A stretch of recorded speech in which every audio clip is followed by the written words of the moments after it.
올해 사랑나눔 축제를 저희가 준비하면서 좀 제 마음에는 이제 올해가 저에게는 특별한 한 해이지 않습니까? 그래서 더욱더 삶이 단순해지는 것 같아요. 하나님께서 우리 이 교회를 향해서 무엇을 이루고 싶어 하실까? 그렇게 한번 돌아봤거든요. 한 해를 또 돌아볼 뿐만 아니라 지난 14년을 돌아보니까 개척할 때부터 가졌던 우리 교회의 한 가지 꿈이 뭐냐면 가정과 교회가 하나가 되는 꿈이었습니다. 그래서 그 장로님들과 함께 처음에 그 책을 갖고 나누기도 하고 소그룹도 하고 가정과 교회가 하나가 되는 꿈을 이루는 교회가 됩시다 이렇게 했던 것이 다시 기억이 나고 3대가 함께 예배드리는 교회가 됩시다 그런 마음을 가졌는데 우리 교회는 단순합니다. 우리 교회, 우리 가족들을 꼭 함께 데리고 와서 같이 예배드리고 싶은 교회 만들자. 그거죠.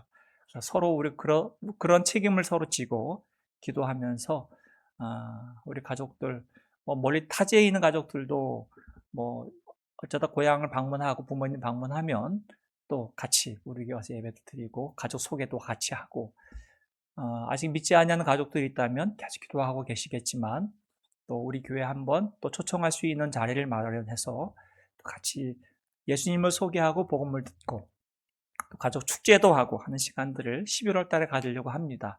11월 한 달은 사랑나눔 축제 2주에 걸쳐서 하지만 또 추수감사주일 예배도 다 우리 지금 열심히 남전도에서는 다음 주에 또 준비한 특송을 지금 열심히 연습하고 있습니다. 굉장히 큰 대곡을 준비하고 있는데 다음 주에 남전도에서 준비한 특송도 있고요. 또 우리 하늘타래에서도 준비하고 또 시영이하고 또 이재도 집사님도 또 특송도 준비하고 가족 축제 청년들이 준비하고 있습니다. 11월 한 달 동안 여러분들의 가족을 초청하는 시간들을 마련해서 같이 우리 안에 있는 기쁨과 은혜를 나누시기를 함께 바랍니다. 오늘 하나님 말씀, 오늘은 전도서 7장입니다. 1절로 14절 말씀을 한 절씩 교독합니다. 명예가 값비싼 향유보다 더 낫고 죽는 날이 태어난 날보다 더 중요하다. 성집에 가는 것이 잔치집에 가는 것보다 더 낫다. 살아있는 사람은 누구나 죽는다는 것을 명심한다. 슬픔이 웃음보다 더 나은 것은 얼굴을 어둡게 하는 근심이 마음에 유익하기 때문이다. 지혜로운 사람의 마음은 주상집에 가 있고 어리석은 사람의 마음은 잔치집에 가 있다. 지혜로운 사람의 책망을 듣는 것이 어리석은 사람의 노래를 듣는 것보다 더 낫다. 어리석은 사람의 웃음소리는 가마솥 밑에서 다시는 못하는 소리와 같다. 이 또한 어렵다. 탐욕은 지혜로운 사람을 어리석게 만들고 뇌물은 지혜로운 사람의 마음을 병들게 한다. 일을 시작할 때보다 끝낼 때가 더 좋다. 마음을 자만할 때보다 참을 때가 더 낫다. 급하게 화내지 말라. 분노는 어리석은 사람의 품에 머무는 것이다. 옛날이 지금보다 더 좋은 까닭이 무엇이냐고 질문하라. 이러한 질문은 지혜롭지 못하다. 지혜는 유산을 받는 것만큼이나 좋은 것이니 이 세상에 살면서 그 덕을 보기 때문이다. 돈이 사람을 보호하듯 지혜로 사람을 보호한다. 그러나 지혜를 처하는 지식이 더 좋은 까닭은 지혜가 그 사람의 목숨을 살려주기 때문이다. 하나님이 하시는 일을 생각해 보아라. 하나님이 구부려 놓으신 것을 누가 펼 수 있겠는가? 좋을 때에는 기뻐하고 어려운 때에는 생각해야 한다. 하나님은 좋은 때도 있게 하시고 나쁜 때도 있게 하신다. 그러하기에 사람은 제 앞길을 알지. 아멘. 우리는 지난 한 주간 불완전한 제자들을 통해서 우리 예수님께서 이 땅의 세상을 또 바꾸어 가시는 이야기를 쭉 살펴보았습니다. 우리는 실패에 대한 두려움을 갖고 있습니다. 본능적으로 실패할까 봐 두렵고 또 잘못하고 넘어질까 봐 또 망할까 봐 두렵습니다. 그래서 그런 부정적인 생각들 때문에 실패하지 않으려고 열심히 준비하고 철저히 계획을 세워서 하는 경향들이 우리 모두에게 있습니다. 그런데 실상 가만히 보니까 우리 모든 사람들은 다 실패하게 되어 있다고 하는 것을 부정할 수가 없습니다. 우리 자녀들에게 너는 실패하지 않을 거야, 내가 완벽히 지켜줄 거야 라고 말할 수 있는 사람은 한 사람도 없을 겁니다.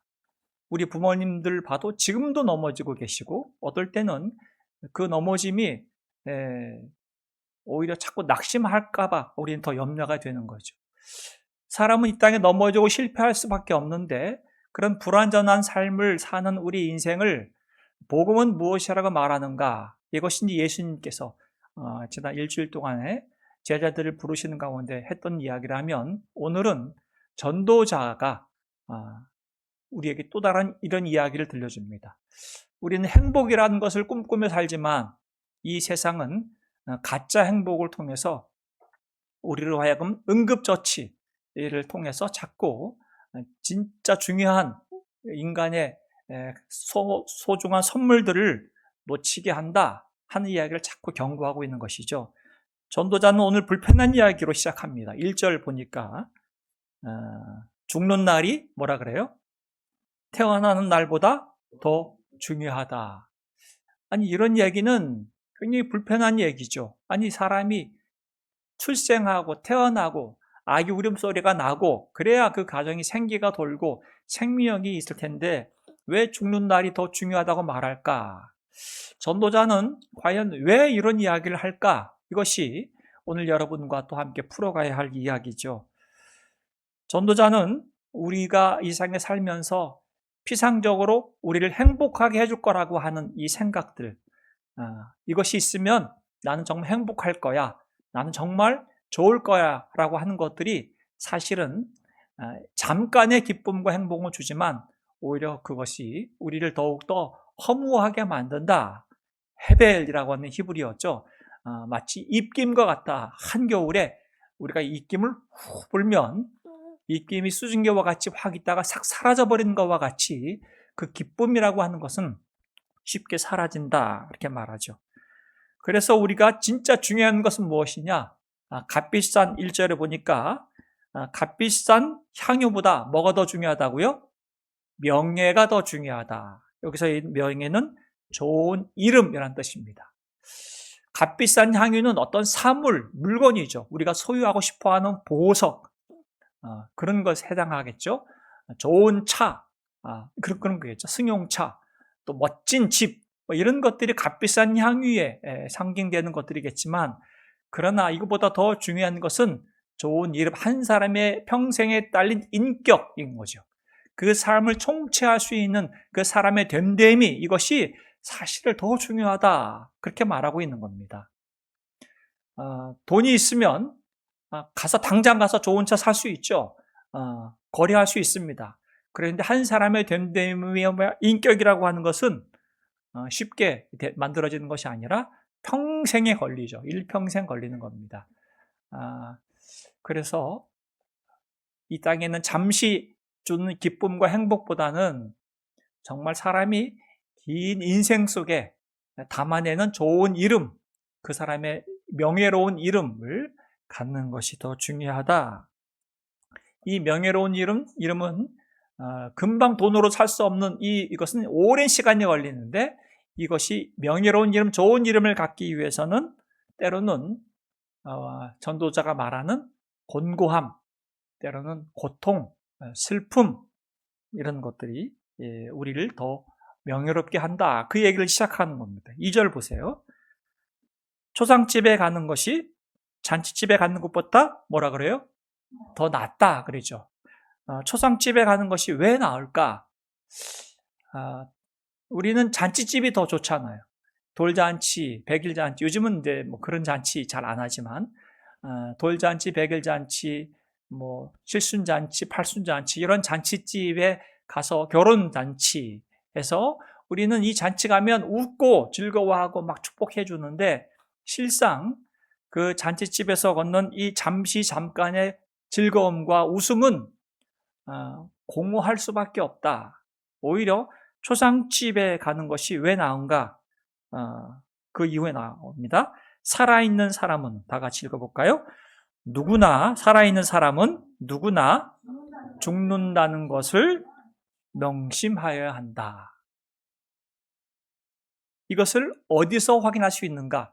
잔치집보다는 초상집에 갔을 때, 장례에 갔을 때, 나도 언젠가는 죽음을 맞이하겠구나 하는 것을 생각해 보게 되는 현장을 가게 되면, 그렇다면 나는 이 죽음을 어떻게 맞이해야 하는가? 이런 생각을 해보게 된다는 거죠. 나는 어떻게 살 것인가? 어떻게 살고 나는 어떻게 살아야 내 후손들이 나를 정말 명예로운 아버지, 어머니, 할아버지, 할머니로 기억할까? 이 생각을 어디서 할 수 있는가? 초상집에 가서 다시 한번 돌아볼 수 있다고 하는 것이죠. 3절 이어집니다. 3절 다 같이요. 슬픔이 웃음보다 나은 것은 얼굴을 어둡게 하는 근심이 마음에 유익하대요. 뭐가요? 얼굴을 어둡게 하는 것이 근심이 마음에 유익하대요. 굉장히 전도자는 상당히 우리의 마음을 불편하게 하는 이야기를 자꾸 하는 거죠. 슬픔이 웃음보다 낫다. 아니, 우리는 웃고 싶잖아요. 그래서 요즘에는 재밌는 남자가 인기가 많잖아요. 재밌는 남자, 유머스러운 남자, 분위기 메이커, 그런 사람들이 인기가 많은데, 전도자는 오히려 우리에게 그런 웃음보다는 슬픔, 여기서 말하는 슬픔은 우울증에 빠진 그런 슬픔이 아니라, 여기서 말하는 슬픔은 삶의 엄숙함과 진지함을 말하는 슬픔입니다. 삶을 굉장히 진지하게 생각하는 것이 그냥 가볍게 웃는 것보다 더 낫다. 잔치집에 가는 것보다 수상집에 가는 것이 더 낫다고 하는 이야기죠. 그래서 얼굴을 어둡게 하는 이 근심, 우리의 삶을 진지하게 만드는 진지함이 오히려 우리의 마음에 유익하기 때문이다. 지금 이런 얘기를 합니다. 삶을 굉장히 가볍게 여기지 말라는 얘기죠. 우리 인생을 가볍게 여기지 말아라. 왜 그럴까? 계속 이어집니다. 5절에 보니까 지혜로운 사람과 어리석은 사람을 대비하고 있는데, 지혜로운 사람의 책망을 듣는 것이 어리석은 사람의 노래를 듣는 것보다 더 낫다. 그렇게 얘기하죠. 6절, 어리석은 사람의 웃음소리는 뭐라고 그래요? 가마솥 밑에서 가시나무 타는 소리와 같다. 이 또한 헛되다. 여러분들 요즘은 그런 거 없지만 아궁이에 가시나무를 통해서 군불을 때울 때 소리가 요란하죠. 따닥따닥따닥 소리가 요란한데 금방 불이 또 꺼져버리죠. 공허한 소리와 같다. 그렇게 얘기하는 거죠. 화력도 세지도 않죠. 사실 가시나무는. 어리석은 사람의 웃음소리, 이 땅에서 그렇게 가벼운 웃음소리, 잔치집을 즐겨 찾고 이 땅에 잠시 있는 쾌락과 행복을 찾는 즉흥적인 이 만족을 찾는 자들의 삶을 가마솥 밑에서 가시나무 타는 소리와 같다. 이렇게 얘기하고 있는 거죠. 사람은 그런 존재로 지어지지 않았는데 우리는 인생을 너무나 가볍게 여기고 있기 때문에 여기에 진정한 행복을 누릴 수 없는 거죠. 8절부터는 조금 더 다른 이야기로 우리의 인생을 더 무겁게 다룹니다. 일을 시작할 때부터 뭐가 더 좋다고요? 끝날 때가 좋다. 마음은 자만할 때보다 참을 때가 더 낫다. 급하게 화내지 말아라. 다 같이요. 분노는 어리석은 사람의 품에 머무는 것이다. 우리가 일을 시작하고 어떤 사람을 만나고 대할 때 그 사람이 연약한 모습을 드러내고 또 나와 같지 않은 성향이거나 내 뜻대로 일이 진행되지 않을 때 그 사람이 불편하게 되죠. 그러면 우리는 일단은 짜증이 나죠. 불편하죠. 그리고 화가 나고 그게 점점 심해지게 되죠. 내 뜻대로 되지 않을 때, 내 마음대로 풀리지 않을 때 우리는 화를 냅니다. 그게 이제 분노가 되고 그것은 자만에서 온다. 그 뿌리는 교만과 자만이다. 그 얘기를 하는 거죠. 우리 현실에 있어서 어떤 일이 풀리지 않을 때 우리는 자꾸 옛날에 내가 잘 나갔을 때를 기억을 하고 그 향수에 묻혀서 삽니다. 10절 말씀에 그래서 현실의 문제를 어디로 끌고 가냐? 다 같이 읽어볼까요? 옛날이 지금보다 더 좋은 까닭이 무엇이냐고 묻지 말아라. 이런 질문은 지혜롭지 못하다. 현실이 너무나 안 풀리는 거예요. 내가 같이 사는 사람도 내 마음에 안 들고, 내가 같이 일하는 사람, 동료들도 내 마음에 안 들고, 내가 아무리 열심히 해도 내 뜻대로 뭔가 성과가 나오지 않고 하니까 다 싫은 거죠, 현실이. 다 결함과 결핍투성인 거죠. 내 마음에 안 드는 것이 온통 엉망진창이에요. 그러니까 언제를 자꾸 추억하냐? 내 뜻대로 잘 됐을 때. 과거죠, 과거. 옛날에. 그때 너무 좋았어요. 그때는 뭔가 의기투합하고, 그때는 뭔가 이루기도 하고, 그래서 이때는 하나님께서 나를 축복해 주는 것 같고, 세상에 모든 걸 가진 것 같았을 그때를 항상 그리워하고, 그때 이야기에 사로잡혀 있는 거죠. 더 이상 깊어지지 않는 거죠. 거기에서 멈춰버렸어요. 왜? 그때 그 맛이 마치 이런 표현해도 좋을지 모르겠지만 마약을 해본 분이 없겠지만 정말 그런 자극, 그런 행복을 그때 세상이 달라 보이고, 그죠? 너무나 아름다워 보이고, 그런 경험에 너무 강력한 경험 때문에 현실에서 찾아오는 이 고달픔, 곤고함, 수고로움과 애씀이 자꾸 도망가고 싶은 거죠. 그거 참 헛되다. 과거에 사로잡혀 있는 거, 그거 참 어리석은 것이다. 그렇게 말하는 거죠. 제가 아내랑 살면서 너무 마음에 안 든다고 해서 제가 늘 첫사랑을 그리워하고 있으면 어떻겠어요? 여러분들이 볼 때 참 지혜로운 사람이다 그러시겠어요? 전 그때 그 여자가 좋았는데 지금 잘못 만났어. 내 삶이 불행한 이유는 당신 만나서 그런 거야. 이거를 그냥 표정으로, 몸으로 팍팍 보여주면 현실이 행복하겠습니까? 그렇지 않죠. 사람은 의외로 현실에 있는 하나님이 주신 오늘이라고 하는 선물, 하나님께서 나와 묶여주신 이 이 사람을 귀하게 여길 수 있는 안목이 없어요. 그래서 자꾸 우리는 현실에 있는 특히 어려움을 당할 때마다, 내 뜻대로 되지 않을 때마다, 속상하고 화가 날 때마다 자꾸 과거로 돌아가는 거죠.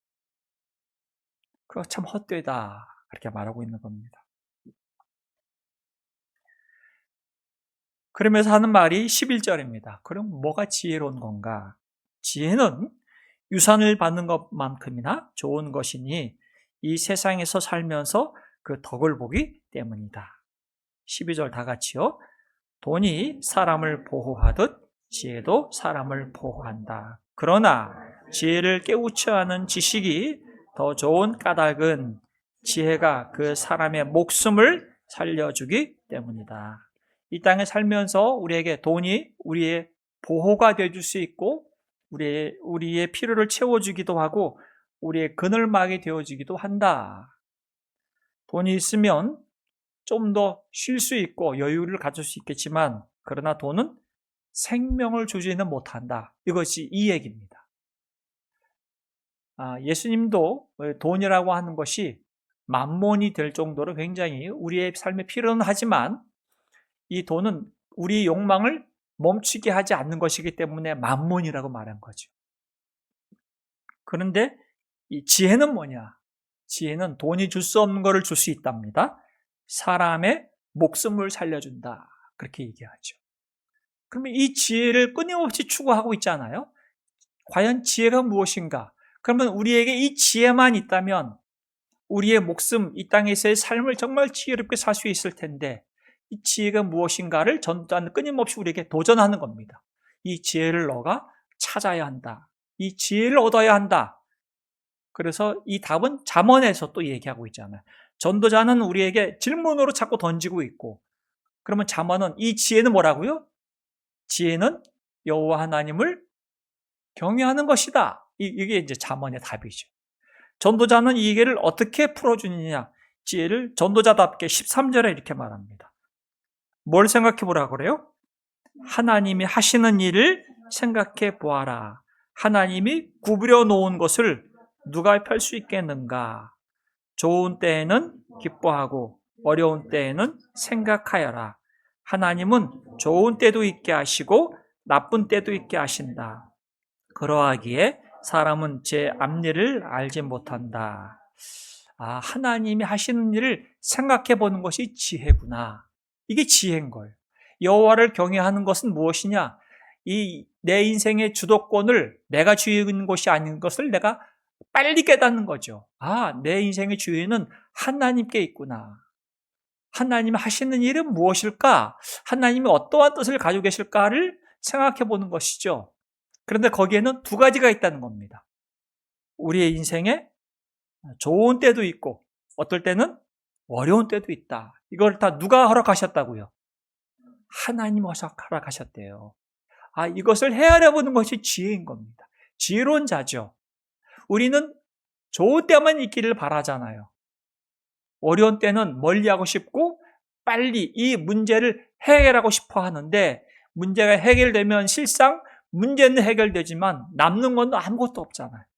그런데 하나님은 어려운 때를 두셔서 이 어려운 때 하나님을 헤아려 보게 되고 우리의 지난 삶을 깊이 생각해 보게 되는, 깊어지게 되는, 사람을 넓어지게 하는 선물을 하나님께서 허락하셨기 때문에 좋은 때만 있는 것이 아니라 어려운 때도 하나님이 허락하신다 하는 것이 전도자의 말입니다.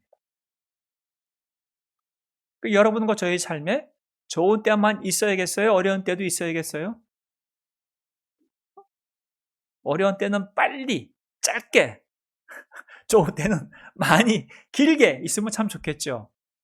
지난 삶을 가만히 여러분 돌이켜보세요. 좋은 때 기억하는 게 몇 가지가 돼요. 좋은 때 기억나는 건 별로 없고 그때 내가 얼마나 컸는가, 좋은 때가 나를 키우고 성숙하게 만든 거는 거의 없습니다. 실상은 어려운 때, 그 어려운 때가 나를 더 깊어지게 하고 지혜롭게 만들고 나를 더 성숙하게 만들었던 거죠. 그러고 보면 전도자가 말하는 것은 이 땅의 삶에서 하나님께서 굽어 놓으신 것, 하나님께서 구부려 놓으신 것을 자꾸 내가 펴려고 하는 이 오만함과 교만함이 실상 나를 더 어리석게 만드는구나 하는 것을 우치라는 거죠. 하나님께서는 구부려 놓으신 거예요. 하나님께 이렇게 뜻을 정하셨단 말이죠. 근데 나는 자꾸 외면하는 거죠. 나는 좋은 때에 취해서 살고 싶어요. 그래서 자꾸 과거를 찾고 자꾸 잔치집을 찾는단 말이죠. 그거 어리석은 것이고 바람을 잡아든 것과 같다. 이렇게 말하고 있는 거예요. 오늘 여러분과 함께 이 전도자의 이야기를 또 살펴보면서 지난 한 주간의 제자들을 쭉 살펴보게 됐습니다. 베드로 역시 마찬가지. 나는 주님을 위해서 감옥에도 가고 죽는 자리에도 가겠습니다. 멋지게 해놓고 또 뭐 얼마 지나지 않아서 나는 나사렛 예수는 나는 모릅니다. 너 예수와 한편이지. 나는 절대 그런 자 모릅니다. 그는 죽어도 마땅한 자입니다. 저주까지 하잖아요. 그게 예수님이 그런 자들을 예수님께서 찾아가신다는 거죠. 예수님은 우리가 완벽하기 때문에, 내가 잘났기 때문에, 똑똑하고 지혜롭기 때문에 우리를 찾아오는 것이 아니라 우리가 허물이 많고 그렇게 우리가 곤고하고 어려운 때 쩔쩔매고 힘들어하는 가운데 참 불안하고 낙심하는 가운데 우리 예수님이 찾아오신 것이죠. 마태를 보세요.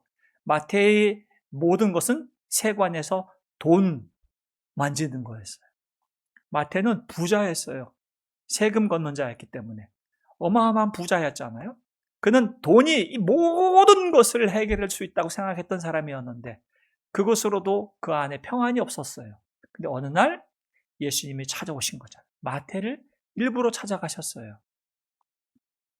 마태가 기도했나요? 나는 하나님의 은혜를 받고 싶습니다. 나는 구원받고 싶습니다. 그런 생각이 없었죠. 마태는 동족으로부터 비난받는 거 개의치 않았어요. 나는 돈이면 돼. 그거죠. 형제들 집안에서 너는 유대인으로서 어떻게 그런 일을 할 수 있는, 너는 민족의 피를 빨아먹는 기생충 같은 존재야. 그렇게 욕을 먹어도 괜찮아. 난 부자하면 괜찮아. 잘 먹고 잘 살면 되지. 그게 무슨 소용이야? 그렇게 살았던 사람이 마태였던 거죠. 근데 예수님께서는 그 마음에 있는 공허함, 곤고함, 해결되지 아니하는 이 갈급함, 그걸 아시기 때문에 찾아가셨어요. 마태야, 부르시면서 나를 따라오너라. 그때 마태는 자기를 찾아와서 부르신 주님의 음성, 그 부르심의 손길과 음성을 통해서 진짜 행복은 나를 진짜 알아주는 그분, 예수님, 나의 주, 나의 하나님, 그 예수님을 만나고 따르는 것이야말로 내 인생을 가장 가치 있다고 하는 것을 비로소 발견하게 되면서부터 마태는 모든 것을 내어놓고 예수님을 따르지 않습니까? 우리 삶의 곤고함이 다 있습니다. 어려움이 있죠. 저는 사랑나눔 축제를 준비하면서 우리 예수님을 어떻게 우리 가운데 함께 하신 주님을 또 그 사랑을 함께 나눌까 기도하고 있는데 우리의 삶이 늘 좋은 때만 있지 않고 어려움을 겪고 있는 우리 성도들을 위해서도 말씀을 준비하고 있고 또 우리가 함께 사는 가족들, 사랑하는 가족들 열심히 살아보려고 하고 애쓰고 노력하지만 왜 이 어려움이 이렇게 생길까? 왜 난 이렇게 풀리지 않는 이 문제들이 생기지? 하는 것들을 예수님은 기독교의 복음은 무엇으로 말하는가? 어떻게 인생의 난제를 풀어줄 수 있는가를 함께 쭉 나누려고 합니다. 그렇지 않으면 자꾸 자극적인 것에 심취하려고 하고 거기에 빠지려고 하는 우리의 어리석음들을 놓지 못하기 때문에 이번 기회에 우리 성도들도 함께 우리 믿지 아니하는 가족들도 함께 우리 인생의 난제, 왜 사람은 좋은 때를 좋아하고 그것이 행복인 줄 알았는데 이 행복을 행복하지 않게 하는 어려움, 불안, 걱정, 염려와 이런 수고로움과 환란들이 어디서 나오는가? 그거를 잘 이해하지 않으면 인생을 선물로 여기지 않게 되는 거죠. 사도 바울은 로마서 5장에서 이렇게 말합니다. 뭐를 자랑한답니까? 바울은? 우리는 뭘 자랑한다고요? 환란을 자랑한대요. 여러분 이런 고백할 수 있겠어요? 우리는 이런 고백 못하죠. 이런 고백을 하는 자리까지 가는 게 정말 얼마나 깊은 자리겠습니까? 그는 사울이었을 때 우리 금요일 날 살펴보았죠. 사울이었을 때는 나는 부족함이 없는 자라 생각했죠. 나는 이 세상 나같이 완벽한 남자는 없다. 그런 사람이었어요. 그게 사울이었단 말이죠. 그런데 예수님을 만나고 나는 이 땅에 가장 약하고 가장 어리고 가장 못나고 가장 죄인 중에 우두머리다 하는 정도로 겸손한 자가 되었는데 그가 하는 말이 나는 환란을 자랑한대요. 왜요? 환란은 뭘 낳는다고요? 인내력을 낳는데요. 여기서 말하는 환란은 단순히 세상에서 있는 고난 이 정도가 아니라 우리 마음이 이렇게 그냥 위축되고 찌그러진 거예요. 쪼그라든 마음이 있죠. 굉장히 콩알같이 너무너무 힘들고 불안하고 무서워서 정말 마음이 움츠러들고 이런 마음. 그런 상황까지 몰리는 거죠. 이 환란을 당할 때 나는 이 환란이 나는 자랑스럽다. 왜? 이 환란은 내가 이렇게 막 움츠러들고 견딜 수 없는 이 어려움 가운데 꽉 눌려 있는데 그때 뭘 만든다고요? 마음의 근육을 만든답니다. 인내력. 견디는 가운데 나로 하여금 어떤 근육을 만든대요. 어떤 근육? 하나님을 생각하면 생각할수록 하나님이 나를 얼마나 사랑하시는지, 나라는 존재는 얼마나 정말 가치 있는 존재고 사랑받는 존재인지를 그런 것을 새롭게 눈을 뜨게 되는 근육이 생기는 거죠. 새로운 지식이 생기는 거죠. 그 인내력은 단련된 인격을 낳고 단련된 인격은 뭐를 낳는다고요? 희망을 낳는다. 이 희망은 우리를 실망시키지 않습니다. 하나님께서 우리에게 주신 성령을 통하여 그의 사랑을 우리 마음속에 부어주셨기 때문입니다. 환난은 과연 나를 자랑하는 이유는 나는 희망을 보기 때문이다, 이렇게 말하죠. 어떤 희망을 보았느냐? 바울은 자기가 죄인 중에 우두머리 같은 자였는데 이런 환난을 당해서 내가 어려움과 곤고함을 당할 때마다 나는 자꾸 나 자신이 하나님 예수 그리스도를 생각해 보게 되고 하나님께서 내가 어떠한 존재, 얼마나 그 사랑을 입었는지를 헤아려 보니까 그 사랑이 나를 모든 것들을 다 싸매더라는 얘기죠. 그냥 눈물이 앞을 가려서 한량없는 하나님의 은혜를 생각해 보게 되니까 그냥 이 사랑이 나를 엄습하니까 거기에 모든 것들이 눈 녹듯이 사라지게 되고 우리 예수님의 그 온전하심과 같이 나도 더욱더 깊어지고 온전해짐에 대한 꿈을, 확신을 갖게 되는 것이죠. 오늘 찬양을 이렇게 부르는데 나를 지으신 이가 나를 부르신 이가 우리 하나님이시다. 그 하나님, 한량없는 하나님의 은혜를 경험한 사람들은 그 하나님의 그 은혜 가운데 거했을 때, 특히 우리가 곤고할 때에, 어려움을 당할 때에, 그때 그 하나님의 그 은혜를 경험하면 세상 그 무엇으로도 바꿀 수 없는 감사함이 생기는 거죠. 그것이 우리를 더욱더 깊어지게 만듭니다. 그런 사랑을 경험한 자만이 예수님이 가신 그 길 가운데 주님처럼 좀 더 손을 내밀 수 있습니다. 더 품에 안을 수 있고 진짜 사랑이 뭔지를 알 수 있는 거죠. 사랑 나눔 축제를 맞이합니다. 우리 사랑하는 우리 미라클 가족들이 정말 하나님의 그 큰 사랑을 경험하는 사랑 나눔 축제가 되길 바라고, 이번 기회에 또 우리가 기도하고 있는 가족들이 하나님의 사랑, 우리 예수님의 사랑을 만나서 내가 이렇게 사랑받는 존재구나. 내 인생에 때로는 좋은 날만이 아니라 어려운 날에 생기는 것조차도 하나님의 그 큰 뜻 안에 있구나. 그래서 나를 더 깊어지게, 나를 더 멋지게 만드시는 하나님의 손길임을 다시 한번 크게 깨닫고 그 은혜를 경험하는 귀한 우리 교회와 가정이 되기를 주의 이름으로 축복합니다. 아버지 하나님, 우리에게 허락하신 그 큰 은혜와 그 선물을 다시 한번 돌아보게 되니 얼마나 감사한지요. 우리 인생 가운데에는 참 좋은 날도 있지만 때로는 어려운 때도 있습니다. 좋은 때는 정말 기뻐하고 즐거워하지만 그 어려운 때는 빨리 지나갔으면 좋겠고 그 어려운 문제가 빨리 해결하려고 했던 것이 우리의 마음이라면 전도자는 오늘 말합니다. 그 어려운 때에 깊이 생각해 보라. 우리 인생의 주인이 누구인지, 그래서 그 어려움을 통해서 우리 하나님은 무엇을 뜻하고 무엇을 원하시는지를 생각해 보라 말씀합니다.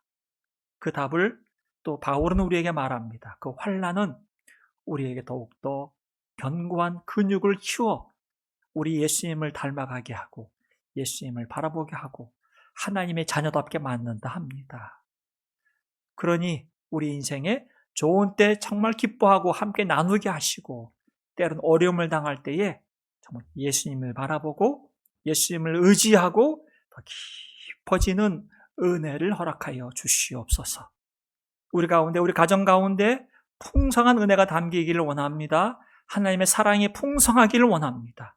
그래서 하나님께서 우리 가정을 통하여 기뻐하게 하시며 우리 가족들을 통하여서 영광을 받는 큰 은혜 누리게 하여 주시옵소서. 예수님의 이름으로 기도드립니다. 아멘.